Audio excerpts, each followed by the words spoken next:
Swiggity swag, what's in the bag? Jay here, bringing you guys my review for Pokemon Naturia because the Naturia Nuzlocke on the channel has ended. We ended up losing the Nuzlocke, and when I say we, I mean me, because I lost the Nuzlocke. I'm not sure about anybody else, but I lost, and it's very unfortunate. But as we do with every ROM hack that we play on the channel, we do a review of the ROM hack, and I give you guys what I like about the game, what I dislike about the game, and then my overall opinion on the game. And remember, this is opinionated. This is just 100% my opinion and what I think about the game. A lot of people ask me, hey Jay, what do you think about this ROM hack? And I'm just like, you know what? Let's just do a review of the ROM hack so then people will know what I think of the game. And I hope you guys do enjoy this video. If you guys do, hit the like button down below to show your support, and in the comment section below, let me know, did you like Naturia? Did you not like Naturia? What'd you like about it? What'd you not like about it? And all that good stuff. But let's just go ahead and jump into this review.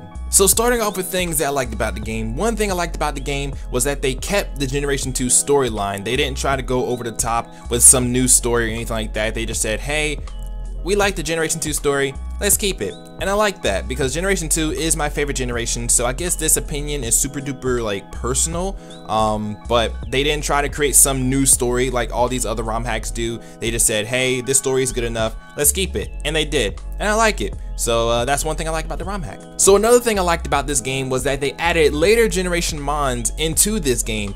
For example, we got to see Greninja in a Generation 2 format. We got to see Delphox, we got to see Staraptor, Gardevoir, Swellow, Galvantula, Malamar, all these Pokemon, all these later generation mons, we got to see them in Generation 2, and I think that's absolutely amazing. I always give ROM hacks praise whenever they do that because it's just cool. It's like, hey, what if Hydreigon came out in Generation 2? What if Florges came out in Generation 3? Yada yada yada. And they just added these Pokemon into this game, and it made the game, different. It made it different, it made it interesting, and I don't know, I just liked it. Another thing I liked about the game was that they added fairy type. So Pokemon like Gardevoir, Togekiss, Togepi, Togetic, Gramble, what's another fairy type they had? Sylveon, for example. They had all these fairy types in the game, and I like that. I like that they added fairy, as well as Generation 6 mechanics like steel type no longer resisted ghost or dark. I like that about this game, and it just made the game different. Again, it made it different, it made it stand out, and I like that about this game. Another thing I liked about the game was that they added abilities. If you guys didn't already know, abilities came out in Generation 3, and Gen 2 didn't have abilities at all, and this game said, hey, let's give these Pokemon abilities. So they made these cool Pokemon a lot better and a lot stronger. And not only did they add the regular abilities like Overgrow and Magician and Protean or anything like that, not only did they add those, they also added new abilities like Pollution, or that vampire ability that Crobat had, or that thunderstorm ability that Raichu had, that created thunderstorm, that new weather effect or whatever, and Pollution had that acid rain effect or whatever. They had the ability Titan and all that good stuff. They had the ability Moxie's not a new ability, but the way Moxie worked in this ROM hack was kind of weird though, because it activated like every turn, I think. I don't know, but they added abilities in this game, and it was absolutely amazing. Zigzagoon was actually pretty good with pickup because they were picking up really good items, and I don't know, I just really like the fact that they added abilities in this game, because again, Gen 2 didn't have abilities, so adding something that the game didn't previously had, it just makes the game stand out a little bit more. That's just me though. Another thing I liked about the game was that they added the physical special split. A lot of people that are playing Pokemon nowadays are so used to the physical special split, so that when they go back to like Gen 3 or Gen 2, they get kind of tripped up because in Generation 3, Blaze Kick wasn't a physical move, it was a special move because fire was a special type.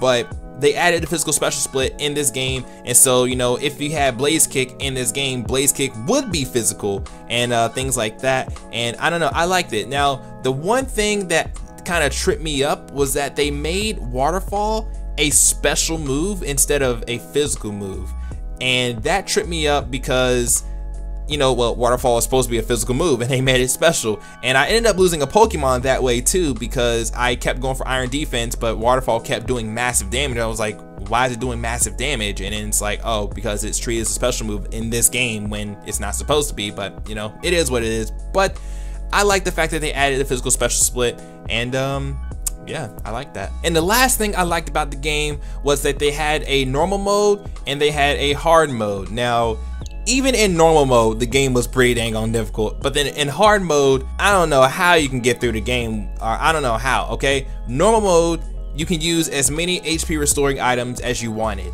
In hard mode, you can only use 1 HP restoring item per battle. That's ridiculous. On top of, in both difficulties, you can't use status healing items in battle. So if you're playing on normal and you get poisoned, you're kind of screwed unless you have a Pecha Berry. The Pokemon is holding a Pecha Berry.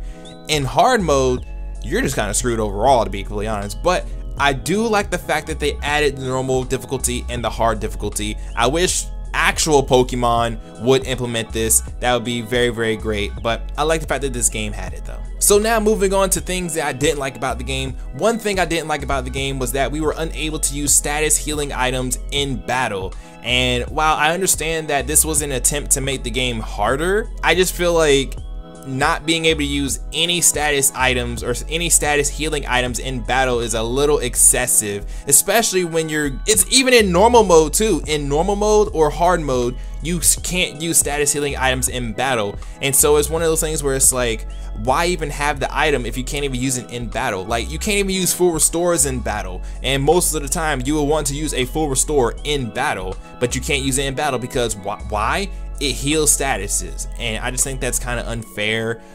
You know, you buy a bunch of paralyzed heals, but you can't use them in battle. You have to rely on your Pokemon holding a berry or something to heal the statuses off of them, or you have to rely on a Pokemon using safeguard so you don't get status, or use a Pokemon that has heal bell to heal off the statuses on your team, or you just have to wait until the battle is over. And I think that sucks, because a lot of the time when you end the battle, you're gonna go to the Pokemon Center anyway, so then it's like, what's the point even having this item? The only time the item will be of use is if you're not near a Pokemon Center, but most of the time in this game, you're near a Pokemon Center. So I don't know, I just found not being able to use status healing items in battle a little excessive, especially for normal mode. You know, I just found it a little bit excessive, but that's just me. Another thing I didn't like about the game was that half of it was English and then the other half was Spanish. Now, the ROM hack creator speaks both languages, and so I understand that they wanted to appeal to both audiences. I understand that 100%, but for me personally, I don't know, I didn't like it because the parts that were in Spanish were the parts that like I needed. Like, the item descriptions were in Spanish, and so things like, you know, new items like Pixie Hat, for example, I didn't know what a Pixie Hat was. I didn't know what it did, and so I had to go and translate what the item description was, and I find out, oh, it boosts fairy type moves. Now, of course, with a name like Pixie Hat, you would think, oh, well, it does boost fairy type moves, but if you want to just make sure so you don't put the item on a random Pokemon, you know, you have to go and translate it if you don't speak Spanish. And I mean, of course it's, you know, it's just a Google Translate away, but having to type it all in is just kind of like, so I don't know, I think it's just more of a personal thing for me. It was cool that half of it was English, half of it was Spanish. I like that they tried to appeal to both audiences, but you know, when it came down to, you know, me trying to figure out what certain items did, it just made it difficult for me to figure out what it did, you know. So that's just me though. Another thing I didn't like about the game, but I'm pretty sure the creator knows about this because I'm pretty sure they pointed it out, and they said it was a little bit wonky, but the game will randomly change from normal mode to hard mode, and the only way you would know this is if you looked at the text speed, and if your text speed was on fast, and then next thing you know it starts to slow down the text speed, that's when you knew that the game changed difficulty. But if you're unable to catch that, you're gonna walk right into a battle, and you're gonna find out, oh, you can only use 1 HP restoring item in the battle, and you're gonna be like, wait, what? Is my game like breaking or something? And then you're gonna go look at your difficulty and find out, oh, they changed the difficulty randomly. So that's one thing I didn't like about the game, but the creator does know about that, and they said it was a little bit wonky in the first place. So, you know, I just felt the need to point it out because it sometimes crept up on me, and you know, it just made the game a lot more difficult than it needed to be. So this next thing I didn't like about the game, I don't know if it's just me. I honestly don't know if anyone else ran into this issue, but after badge 4, actually no, it was during badge 4, during the 4th badge, the game got really hacksy.